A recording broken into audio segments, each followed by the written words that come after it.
찬스를 맞이합니다. 다윗이 사울에게 쫓기면서 이리저리 쫓기고 다니고 있는데 드디어 다윗이 한 방에 역전할 수 있는 찬스가 왔습니다. 여기서 일어나는 흥미진진한 얘기를 우리 김치현 목사님을 통해서 듣도록 하겠습니다. 질문이 있습니다. 질문. 이번 주에 책 받을 수 있어요?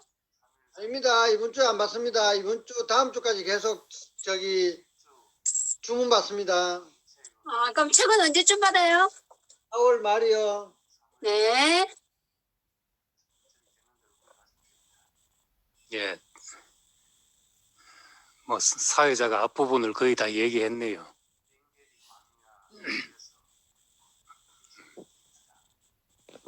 지금 이제 오늘 24장이니까 사무엘상이 31장까지 있습니다. 그러니까 한 7주는 이 책으로 더 할 게 있습니다. 예, 이제 사무엘 하 책 천천히 되는 대로 구입하시면 됩니다. 오늘은 이제 엔게디 광야 굴에서 이제 생긴 일입니다. 우리 성환행자 말한 대로 다윗에게 결정적인 기회가 오죠. 이제 다윗의 이야기 가운데 다윗이 어떤 사람인지 다윗의 결을 아는 다윗의 일생에서 가장 중요한 사건으로 이제 교회 열심히 다닌 주일 학생들한테 물어보면은 다 아는 이제 얘기가 이제 오늘 나옵니다.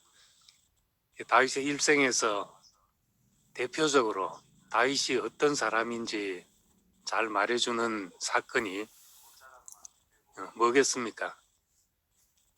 하나는 이제 물맷돌 5개로 골리앗 장군을 죽였다는 유명한 사건을 들 수 있고, 이제 또 한 사건은 사울에게 쫓기는 와중에서 자기가 피한 동굴에 사울이 들어와서 사울을 죽일 수 있는 기회가 있었는데 이제 죽이지 않고 옷자락만 베고 이제 이렇게 살게 하는 이제 이것이 그 다윗의 나라, 하나님이 다윗을 왕으로 세우는데 이제 어떤 그 다윗의 결을 보게 하는 중요한 사건입니다. 골리앗을 물리쳤다는 이것은 하나님의 나라의 성질이 세상의 힘으로 세워진 나라가 아니고 연약한 자를 들어서 그 아무것도 자랑할 것이 없는 자를 들어서 당신의 나라가 되게 하는 이것이 하나님의 나라라는 것을 보여주는 이제 대표적인 사건입니다. 우리는 다 이제 힘이 있어야 인정받고 능력과 힘과 뭐 잘하는 것 이런 것으로 인정받는 세계 속에 살았기 때문에 다 그 속에서는 열등감을 가지고 부끄러움을 가지고 살 수밖에 없습니다. 근데 정말 하나님께서 미련한 자를 들어서 지혜 있는 자를 부끄럽게 하려 하시고 약한 자를 들어서 강한 것들을 부끄럽게 하려 하시는 이 나라, 이 하나님의 나라가 와야만 누구라도 내 존재만을 가지고 감사하고 축복을 누릴 수 있는 이제 그런 삶을 살게 된 겁니다. 그런 나라가 되자면 이제 하나님의 절대 주권이 있어야 되니까 다윗은 이제 이 사울을 죽일 수 있는 기회를 쓰지 않았다는 겁니다.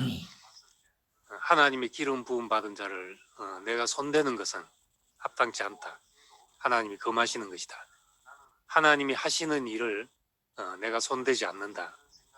하나님 앞에 주권을 돌려드리는 이것도 이제 하나님의 나라가 서는데 가장 중요한 태도 중에 하나입니다.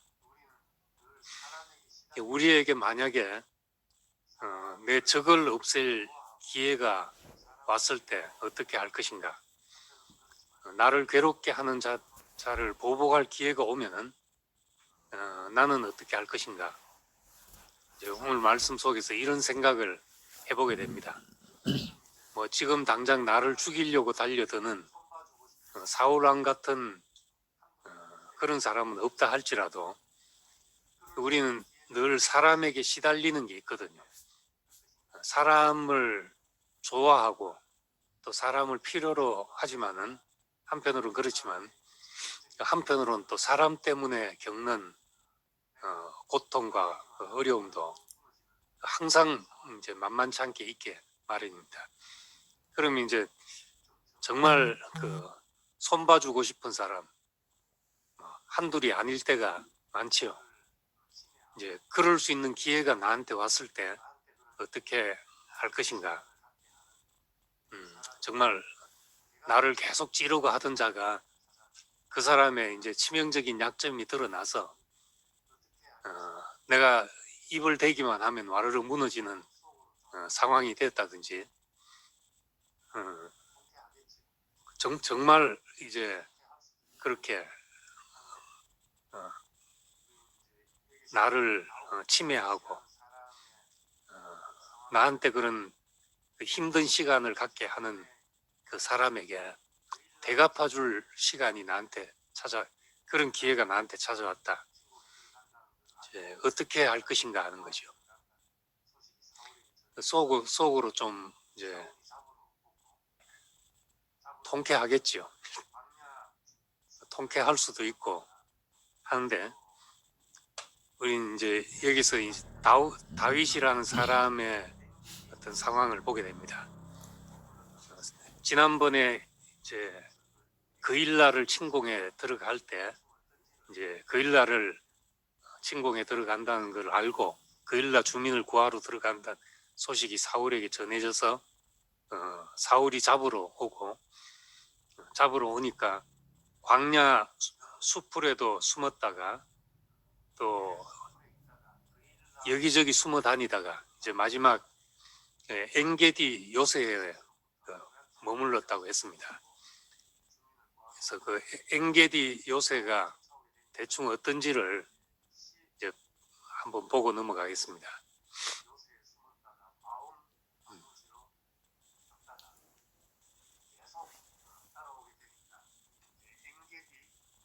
우리 지난번에 헤렛 수풀에 있다가 그일라 주민이 블레셋으로부터 노략질을 당한다는 소식을 듣고 주민을 구하러 갔다가 사울이 쫓아오게 되니까 이제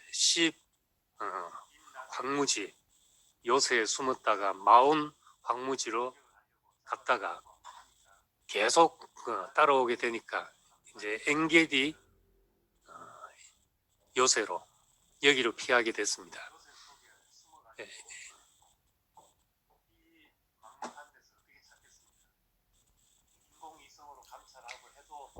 이 광야라는 것이 이스라엘 광야라는 것이 이렇게 생겼습니다. 저는 이제 빈 라덴이 미국이 추적을 해서 공격을 하려고 잡아내려고 하니까 빈 라덴도 아프가니스탄의 이런 황무지 요새 속에 숨어가지고 이 막막한 데서 어떻게 찾겠습니까?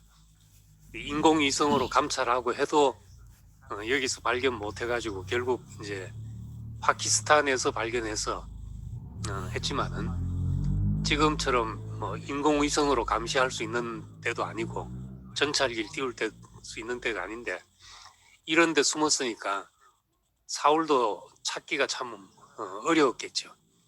근데도 이제 이런 데도 다윗을 잡기 위해서 24장에 보면은 사울이 온 이스라엘에서 택한 사람 3,000명을 거느리고 다윗과 그의 사람들을 찾으려고 들염소 바위로 갔다. 이런데 이제 군데군데 그 들염소들이 숨기도 하고 또 피하기도 하는 그런 바위 요새들을 찾아다니면서 다윗이 지난번도 말했지만은 내가 뭐길래 이스라엘 왕이 죽은 개나 벼룩 같은 나를 잡으러 다니십니까? 한 것처럼 이제 벼룩 뒤지듯이 샅샅이 이런 데를 뒤져서 이제 찾아오게 됩니다. 예, 여기가 그 엥게디 사해바다 옆에 있는 엥게디 이제 광야입니다. 네, 이런 곳에 이제 숨어 있었던 거죠. 근데 여기를 3,000명의 군사를 거느리고 다윗을 쫓아가서 이제 우연히 뒤를 보기 위해서 이제 굴로 들어갔는데 그 굴에 들어가는 데가 다윗이 숨어 있던 굴이었던 겁니다. 사울은 그것을 전혀 몰랐죠. 그러니까 모르고 이제 뒤를 보고 있다 했는데 뭐 예를 들어서 화장실에 앉아 있는데 용변 보듯이 앉아 있는데 옷자락을 베가는 걸 모른다는 것, 누가 가까이 다가온 거 모른다는 것도 또 이상하잖아요. 뭐 잠을 잤든지 굴에 들어가서 잠을 잤든지 어떤 상황인지는 자세히 모르는데 어쨌든 성경에는 뒤를 보러 들어가서 다윗의 소나기에 다윗이 있는 굴로 들어가게 됐던 겁니다. 다윗과 함께한 자들이 이제 다윗한테 말하기를 여호와께서 당신에게 이르기를 내가 원수를 네 손에 넘기리니 네 생각에 좋은 대로 그에게 행하라 이렇게 말하지 않았습니까? 그러니까 지금이 그날입니다. 그렇게 말하면서 이제 기회가 왔습니다. 다윗을 죽일 수 있는 기회가 왔습니다. 하나님이 당신 손에 붙이신 겁니다. 이렇게 말하게 됐던 겁니다. 근데 다윗 그 말을 듣고 다윗은 일어나서 가만히 이제 사울에게 다가가서 그 옷자락만 자르고 돌아서 나왔던 겁니다. 다윗은 이제 그것조차도 이제 마음이 찔려서 함께한 자들에게 이제 말했습니다. 내가 손을 들어 여호와의 기름 부은 내 주를 치는 것은, 내 왕을 치는 것은 여호와께서 금하시는 것이니 그는 여호와의 기름 부음 받은 자가 됨이라 이렇게 말했다는 겁니다. 나를 죽이려고 하고 나에게 원수처럼 구는 존재지만은 하나님 앞에서 그 사람이 누구인가, 하나님 앞에서 그 사람은 어떤 의미인가, 이걸 생각했다는 거죠. 우리도 이제 우리는 나에게 그 호불호, 나에게 좋냐 나쁘냐 이것으로 거의 생각하기가 쉽습니다. 나한테 잘하냐 못하냐 그렇게 생각하기 쉬운데 하나님 앞에 그 사람이 무슨 의미인가. 이 사울은 다윗에게는 원수 같은 존재지만은 하나님 앞에서는 그도 기름 부음 받은 자다. 그래서 내가 손댈 수 없다 이렇게 말했던 겁니다. 내가 손을 들어 여호와의 기름 부음 받은 내 주를 치는 것은 여호와께서 금하시는 거니 그는 하나님의 기름 부음 받은 자다. 이렇게 말하면서 자기 사람들을 사울을 해치지 못하도록 이제 금했다는 겁니다. 그러고 나서 이제 사울은 굴에서 이제 나가게 됐습니다. 이 상황을 놓고 보면은 이제 바울이 한 말로 보면 아무에게도 악을 악으로 갚지 말고 모든 사람에게 선한 일을 도모하라. 할 수 있거든 너희로서는 모든 사람으로 더불어 화목하라. 내 사랑하는 자들아 너희가 친히 원수 갚지 말고 하나님의 진노하심에 맡기라. 원수 갚는 것이 내게 있나니. 이런 말씀, 로마서 12장에 보면 이런 말씀들이 있습니다. 이걸 우리가 그냥 교훈으로 지키려면 얼마나 어려운 일입니까? 내 손은 안 된다 하더라도 원수가 넘어질 때 얼마나 통쾌합니까? 근데 이제 왜 이런 말을 하는가? 내가 악을 손대기 시작하면은 내가 악하다고 하는 것을 손대기 시작하면은 내가 결국은 악한 사람이 되는 겁니다. 이 13절에 보면 뭐라고 하는가 하면 다윗이 말하기를 옛 속담에 말하기를 악은 악인에게서 난다. 악은 악인에게서 난다. 그러니까 내가 원수 갚는 일을 하면 나도 이제 똑같은 사람이 되는 거죠. 그러니까 지금 다윗은 여기서 정말 사람 인품이 훌륭해서 그거 이전에 하나님 앞에서 자기 위치를 아는 사람으로 서 있다는 겁니다. 인격이라는 것은 우리 말로 사람의 격, 사람의 위치를 말하잖아요. 내 위치를 지키는 것이요. 사람이 이제 자기 위치를 지킨다면은 우리는 이제 옳고 그르고 잘하고 못하고를 판단하는 일이 나에게 있지 않다는 것을 생각하게 되고 여기 말대로 원수 갚는 것이 내 일이 아니라는 겁니다. 이건 내 일이 아니다. 판단하고 원수 갚고 하는 일은 내게 허락된 일이 아니다. 우리가 이것만 알아도 우린 참 평강 가운데 알 수 있죠. 이건 이제 하나님께 속한 일이다. 주인이 로마서 14장에 보면은 남의 하인을 판단하는 너는 누구냐? 그 주인에게 옳다 그르다. 주인이 잘한다 못한다 해야 될 일이지. 왜 다른 사람이 남의 하인을 일을 잘한다 못한다 이렇게 할 수 있겠냐는 거죠. 그러니까 우리는 이제 하나님 앞에서 그 사람이 어떤 사람인가 이것이 중요한 것이지. 내가 옆에서 그 사람이 옳다 그러다 이렇게 할 자격이 없는 사람이라는 것이요. 그럼 남의 하인을 판단하고 있는 것과 같은 겁니다. LG 사장님이 삼성의 직원을 잘한다 못한다 할 수가 없잖아요.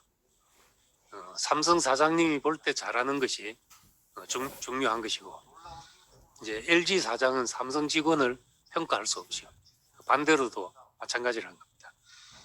그러니까 우리는 이제 그렇게 평가받는 일이 우리에게 중요하지 않다는 거죠.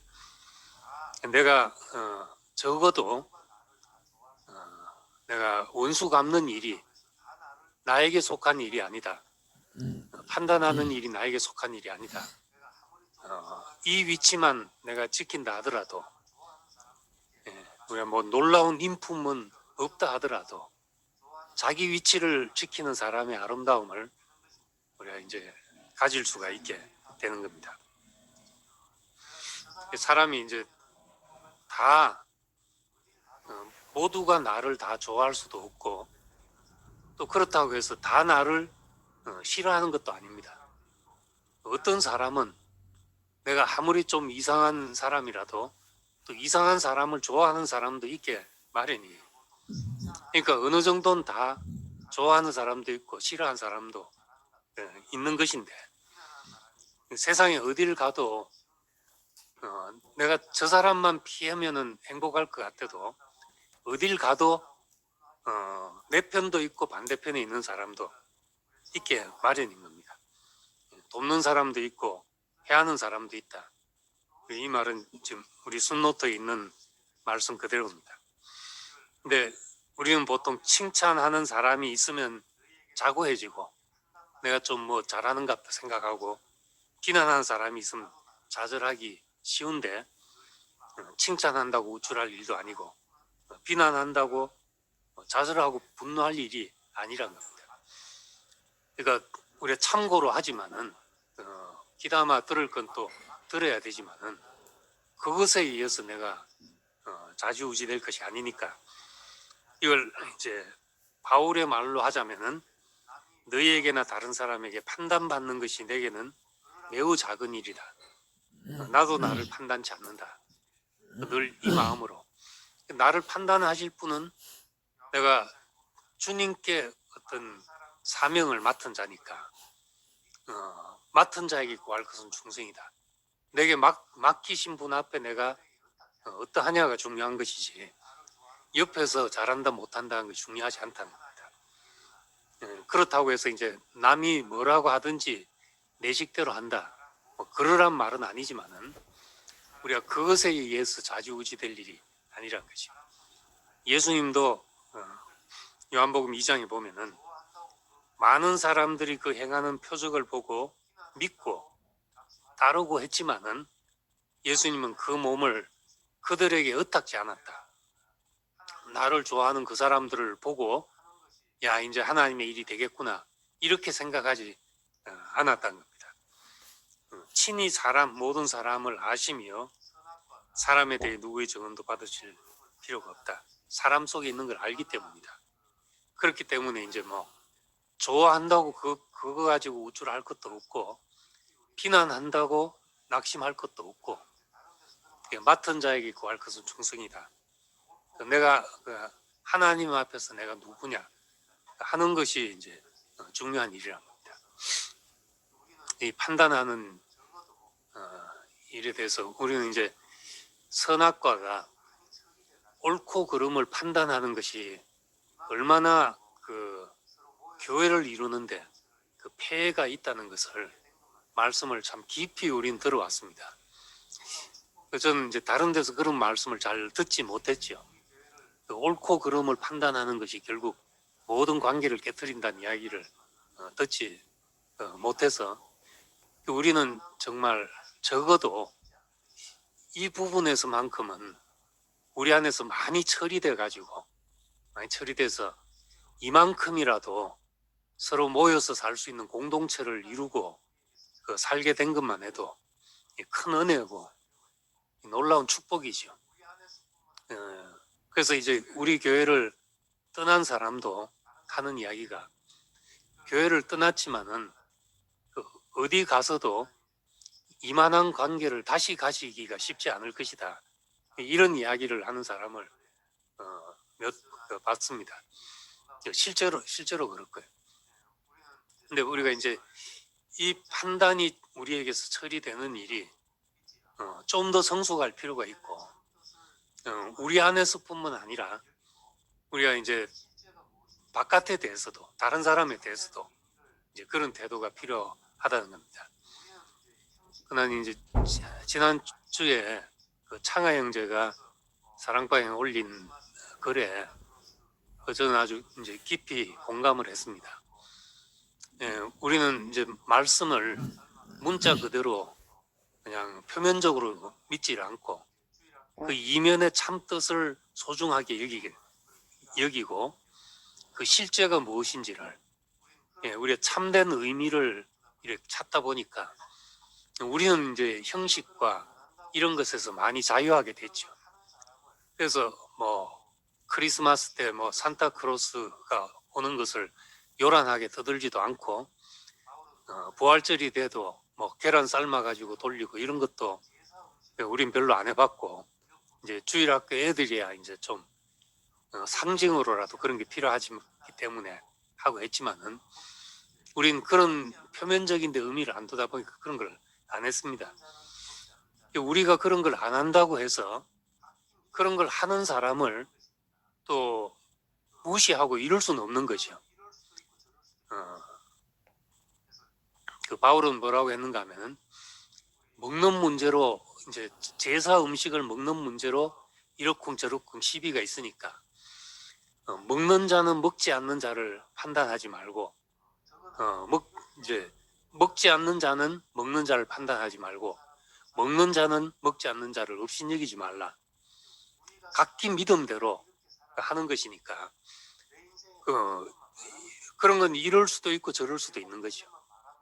그래서 저는 이제 우리 교회 형제 자매들이 좀 더 성숙해지기 위해서 다른 사람이 우리와 다르다고 저건 아닌데 이럴 필요는 없다는 겁니다. 그 사람은 그 사람대로 살아가는 방식을 존중하고 우리가 이렇게 살아서 내 인생에 복된 것만 말하면 되는 것이죠. 내 복된 것만 말하면 되는데 나는 이런데 너희는 왜 그러냐? 우리는 이러는데 저 사람들은 저런다. 이렇게 비교할 것이 전혀 없다는 것이죠. 그래서 이제 우리가 존경할 것을 존경하고 존중할 것을 존중하고 그 내가 모르는 것을 그냥 모르는 걸로 두고 이래야 되는 것이지, 내가 어떤 잣대를 가지고 다른 모든 것을 재단하고 이럴 수가 없는 것이죠. 그래서 다른 사람을 판단하는 일이나 다른 사람에게 인과응보의 어떤 결과를 되돌리는 것이나 이런 것은 내 일이 아니다. 하나님이 내 인생에 허락한 일이 아니다. 우리가 그렇게만 생각해도 모든 사람으로 더불어 화목하라. 바울이 말한 것처럼 그런 관계를 누리고 살 수가 있습니다. 다윗은 이제 하나님의 정하심을 따르는 사람이었습니다. 다윗이 스스로 내가 왕이 되겠다고 나선 사람도 아니고, 또 누가 왕이 되라 한다고 되고 되지 마라 한다고 안 될 사람도 아니었죠. 하나님 여호와의 나라, 하나님의 나라는 하나님께 속한 나라니까 하나님께서 자기가 원하는 사람에게 그 나라를 맡기실 것이고 세우실 것이다. 이것을 알았기 때문에 자기를 쫓던 사울 왕에게 일격을 가하고 이제 왕의 자리를 차지할 수 있는 그런 기회가 왔음에도 불구하고 하나님의 때를 기다리는 사람이 됐다. 그 일은 하나님이 하실 일이다. 내가 할 일이 아니다. 이렇게 했다는 겁니다. 그런데 사울도 처음에는 자기가 왕이 되려 한 사람이 아니었죠. 잡아서 왕 삼으려고 하니까 숨었던 사람이거든요. 숨어서 나오지 않고 이랬던 사람이고, 자기를 반대하는 사람에 대해서도 아무런 보복을 가지 않고 그랬던 사람이란 겁니다. 그런데 이제 한 번, 두 번 승리하고 힘으로 승리하다 보니까 자기 힘을 신뢰하게 되고, 자기 힘으로 자기 나라를 지키려고 하다 보니까 이제 불안해지기 시작한 것입니다.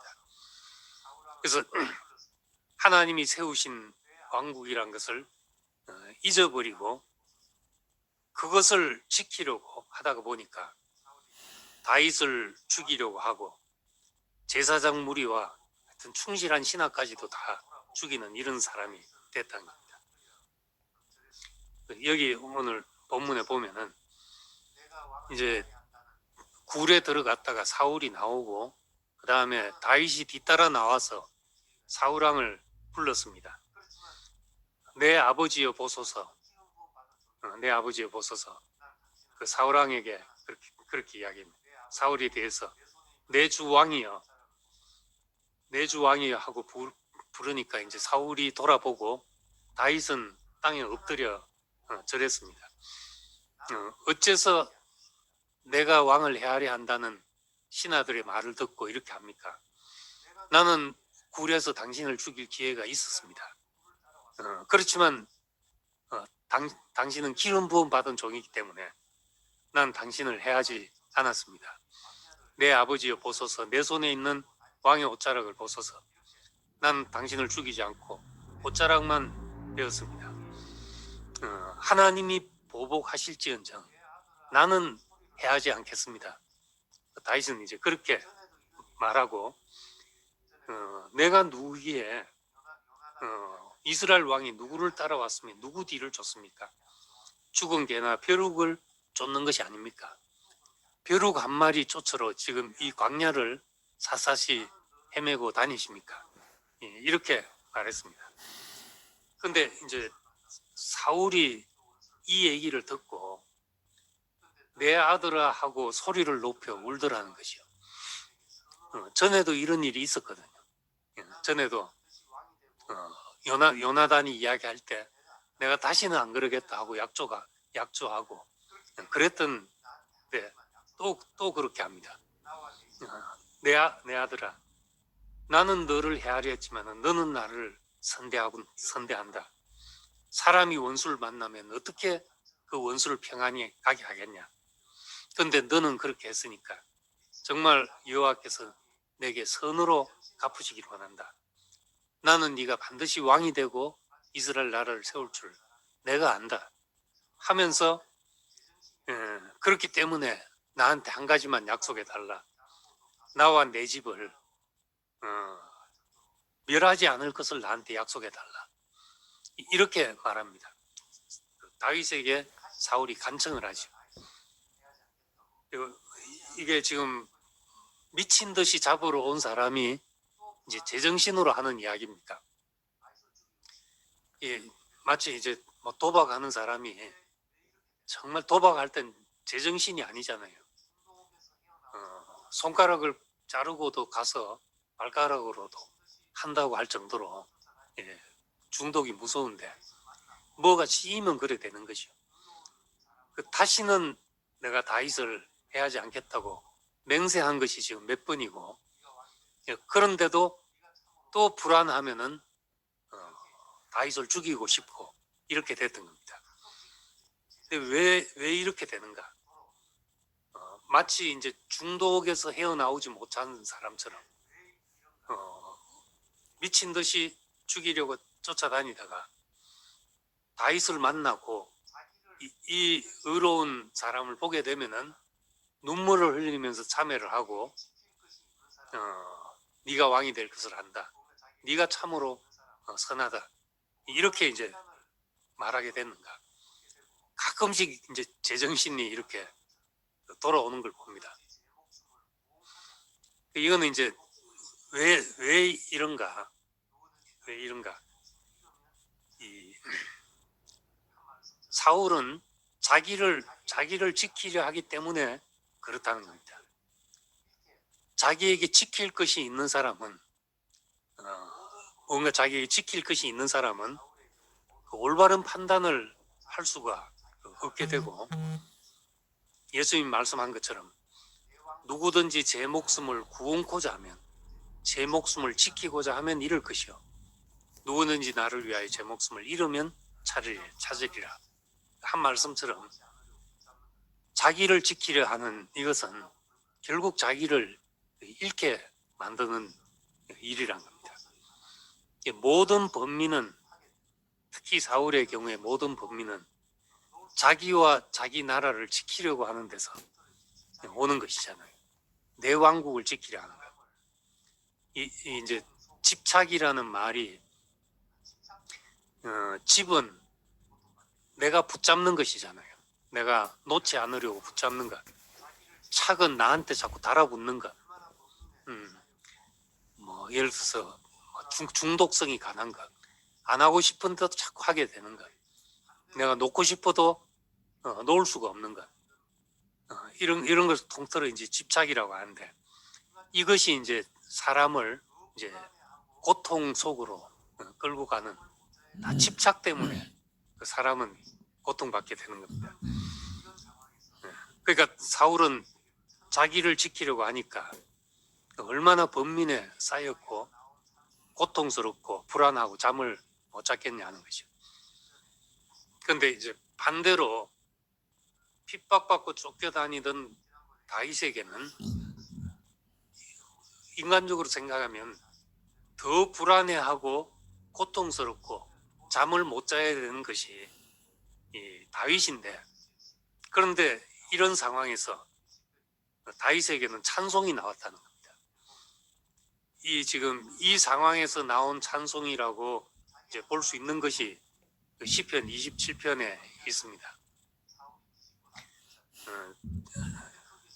지난번에 이제 굴에서 지은 시가 시편 57편하고 142편이라는 얘기를 했고, 시편 보면은 거의 이런 상황에서 지은 시들이 이제 많이 나옵니다.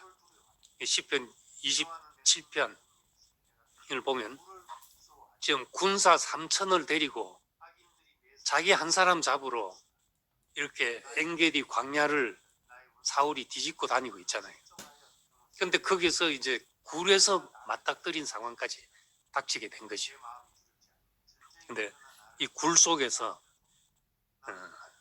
이렇게 고백을 합니다. 여호와는 나의 빛이시요 나의 구원이시니 내가 누구를 두려워하리요. 여호와는 내 생명의 능력이시니 내가 누구를 무서워하리요. 이렇게 말합니다. 악인들이 내 살을 먹으려고 내게로 왔으나 나의 대적들, 나의 원수들이 그들은 실족하여 넘어졌도다. 군대가 나를 대적하여 진칠지라도 내 마음이 두렵지 않으며 전쟁이 일어나 나를 치려할지라도 나는 여전히 태어나리로다. 이렇게 말했습니다.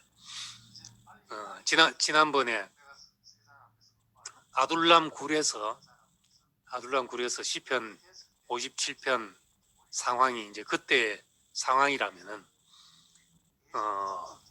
내 마음이 확정되었고 내 마음이 확정되었사오니 내가 주를 찬송할지어다. 찬송할 것입니다. 비파와 수금아 깰지어다. 내가 새벽을 깨우리로다. 그 캄캄한 어두움 속에서 내 마음이 확정되고 이젠 빨리 날이 새서 내가 세상 앞에 선포할 복음이 있는 사람으로서 그렇게 됐을 때 사람들이 이제 몰려왔다고 했습니다. 근데 여기서는 대적이 진칠지라도 전쟁이 일어나 나를 치려 할지라도 내가 누구도 두려워할 필요가 없고 누구도 무서워할 필요가 없는 사람. 이 자리를 말하면서 내 평생에 한 가지 일을 구하는데 여호와의 집에 살면서 그의 아름다움을 보며 그의 성전을 사모하는 것이 소원입니다. 이런 소원을 이건 뭐 정권을 잡아서 왕이 되어서 이것이 소원이 아니고 당신의 집에 가는 것이 소원입니다. 이런 아름다운 마음이 생겨나게 됐던 거죠. 왜 이런 마음이 생겨나는가? 주의 전을 사모하는 마음이 다윗에게는 어째서 생겨나게 됐는가? 그 뒷구절 보면은 여호와께서 환난 날에 나를 그의 초막의 비밀이 지키시고 그의 장막 은밀한 곳에 나를 숨기셨으며 높은 바위에 나를 두시리로다. 아까 봤던 그 엔게디 사막 같은 그 골짜기에 있으면서 황무지에 있고 광야 골짜기에 있으면서 그곳이 하나님이 나를 지키시는 그의 초막에 나를 지키시고 그의 장막 은밀한 곳에 나를 숨기시는 이 경험을 했다는 것이요.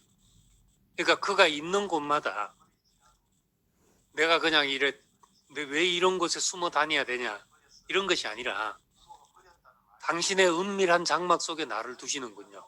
이런 고백을 했다는 것입니다. 그러니까 내가 있는 곳이 다 하나님의 장막처럼 의지할 것이 그것밖에 없으니까 그런 경험을 하게 되니까 유명한 이제 시편 27편 10절의 고백이 나옵니다.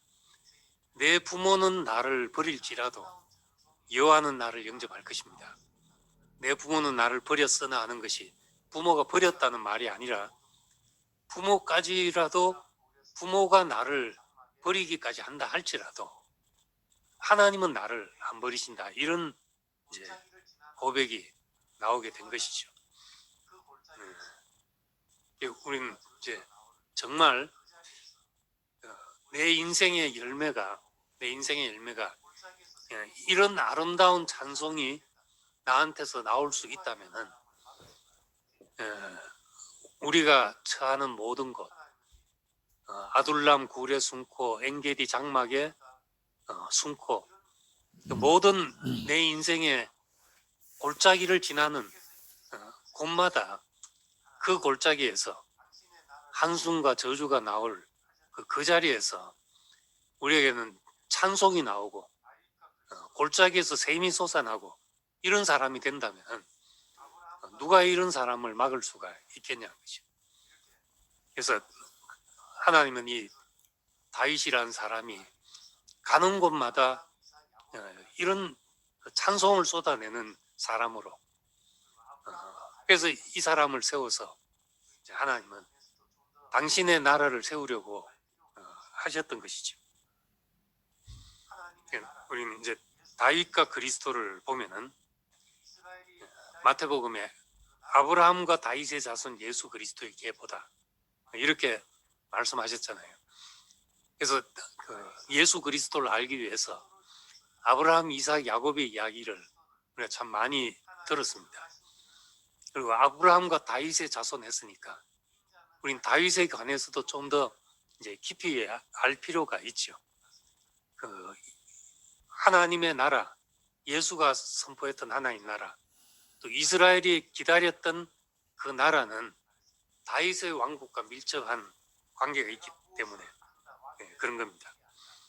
다윗은 그리스도를 향해서 간 사람이고 그리스도는 하나님이 정하신 길을 간 사람이었습니다. 인자는 자기에 대해 기록된 대로 가거니와 이제 그렇게 말씀했거든요. 인자는 자기에 대해 기록된 대로 가거니와 그렇게 말했습니다.